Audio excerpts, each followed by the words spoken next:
Good day, everyone! I hope you're all energetic and ready as I am. Today, we finish Module 1. Our lesson is called Talk Time.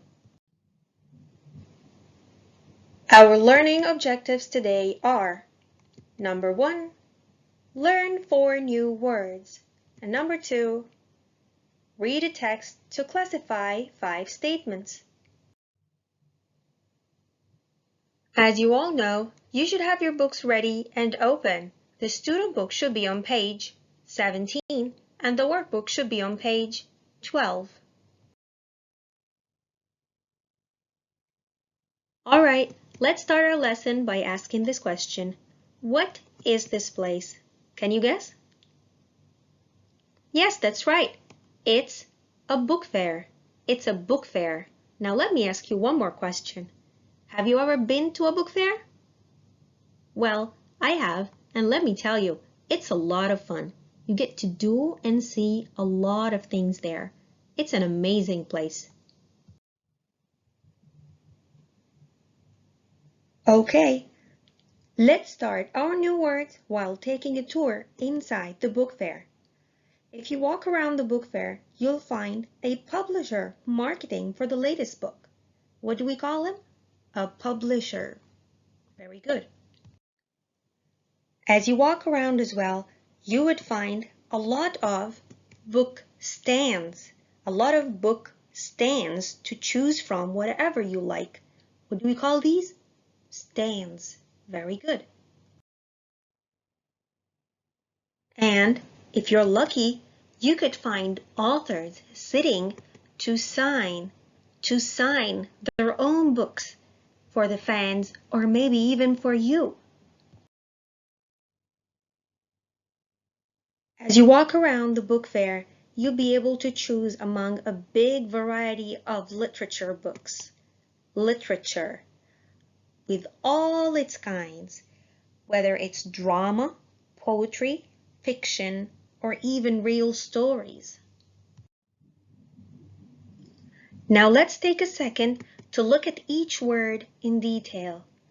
We'll start with the first word we have, publisher. Very good. Publisher. Now, what does publisher mean? A publisher is a person or a company managing the release stages of a book. For example, when the author or the novelist finishes his own book, this person, the publisher or the company, takes the book and proceeds into making it into a hard copy and putting it to sale. All right? Now, what do you notice in this word?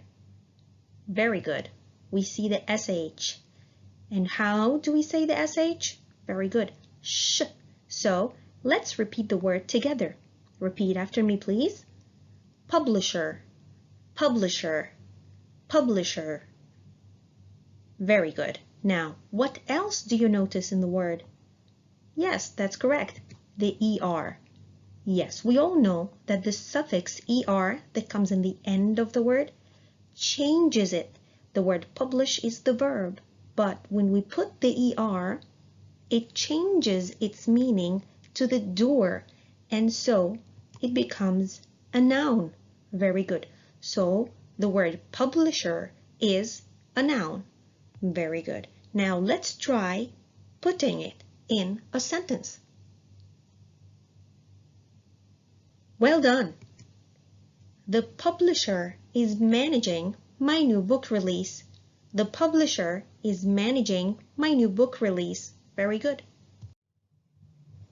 The second word we have today is stand.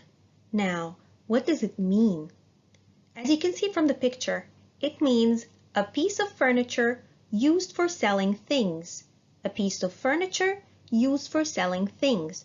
So we can display on these stands either books, food, toys, anything we want. All right? Now, let's repeat together. Stand, stand, stand. Very good. Now, what is the part of speech of this word? Can you tell? That's correct. It's a noun. It's a noun. Now let me ask you something. How can you tell that it's a noun? Well, I'll give you a tip. If you want to check or test that a word you're not so sure of is a noun, you can try adding either a or the before it, or you can put it in the plural form by adding an s. For example, we can say the stand, a stand, or stands. So we now know that if I want to check or test the word, if it's a noun, I can either use a or the before it, or use the s plural at the end. Okay? Now, can you try putting it in a sentence? Great job. Yes. The book stand is huge. That's correct. Now, do you see the in the beginning? Yes, very good. The book stand is huge. Great. The third word we have is sign. Right. Now, can you tell me what does it mean? You guys guessed it. It's easy. It's to write your name in your own way. Yes, however you want. Now, what do you notice here? That's correct. We see the GN. Now, did you hear me say the G when I said the word sign? No. So, what do we guess from here? When you put the GN together, the G is voiceless. We don't say it. So it becomes sign. Now, please repeat. Sign, sign, sign. Right. Now, can you guess what part of speech the word sign is? Is it a noun? Is it a verb? Is it an adjective? An adverb? What? Can you guess? That's correct. It's a verb. Very good. It's a verb. Now, like when we checked how to know that a word is a noun, how can you tell that sign is a verb? Yes, to test if a word is a verb, you either add the endings we add to the verb, for example, ing, like signing, or ed, like signed, to put it in the past, or you put will before it, like will sign. So try to add a sense of tense to the word. If it works with you, then it's a verb. So here's a second tip today. Very good. Now, let's try to put it in a sentence. Great job. Many writers sign their own books for their fans. Many writers sign their own books for their fans. Very well. The last word we have today is literature. Literature. What does that mean? Well, it kind of means all sorts of writing related to stories, poems, or even plays and so on. Okay? Now, what do you notice about the word literature? That's correct. The group of letters T-U-R-E are pronounced chur. Please repeat. Chur. Now let's say the whole word together. Literature. Literature.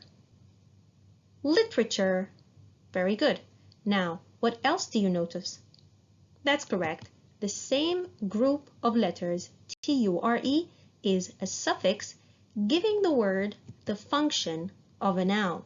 So now we know that the word literature is a noun. Now let's try putting it in a sentence. Great job. She took courses in history and literature. Great.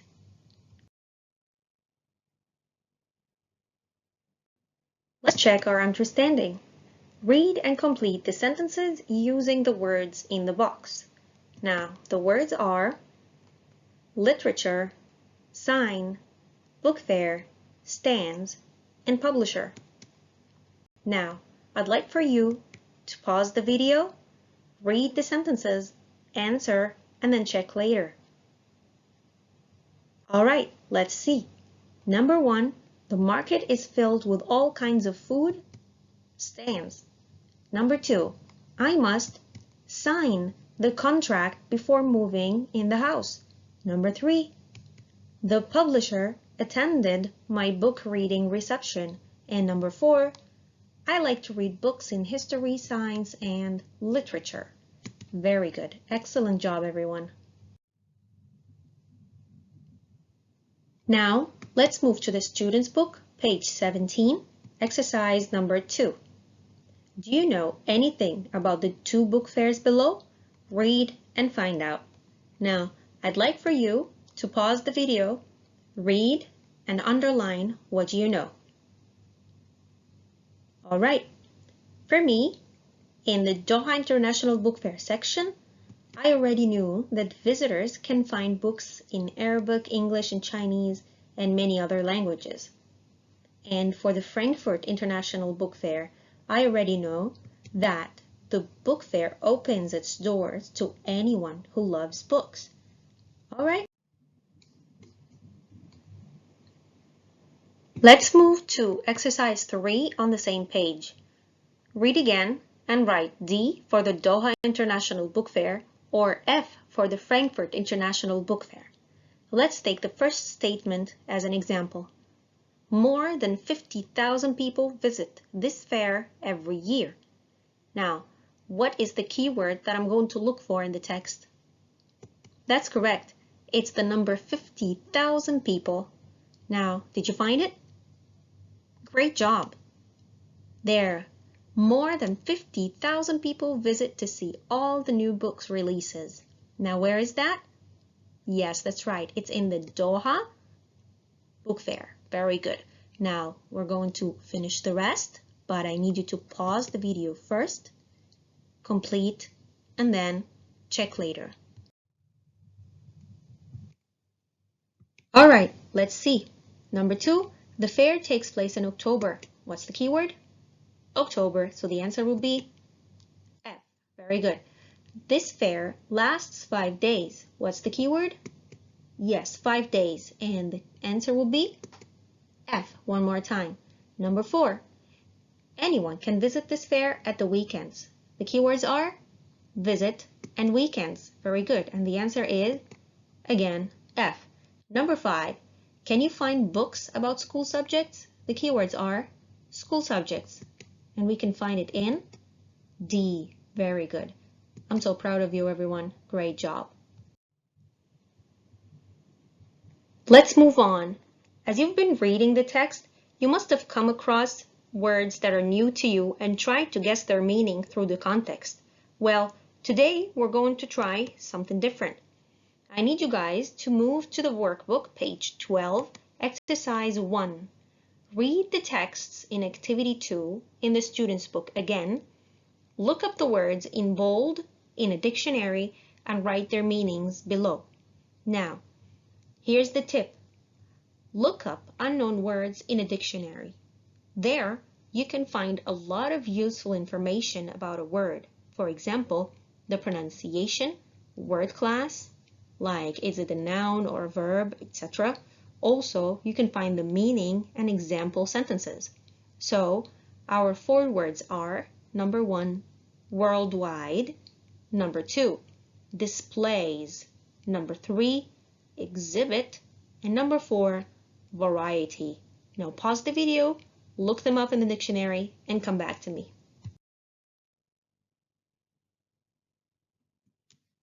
There could be more than one meaning for each word according to the dictionary you're using. Well, let's see if we got similar results. Number 1, worldwide, existing or happening in all parts of the world.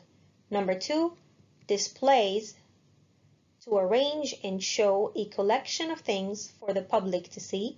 Number 3, exhibit, to show something publicly. Number 4, variety, different types of one thing. Well, I am so proud of you, everyone. That's it for today's lesson. Stay safe and thank you all.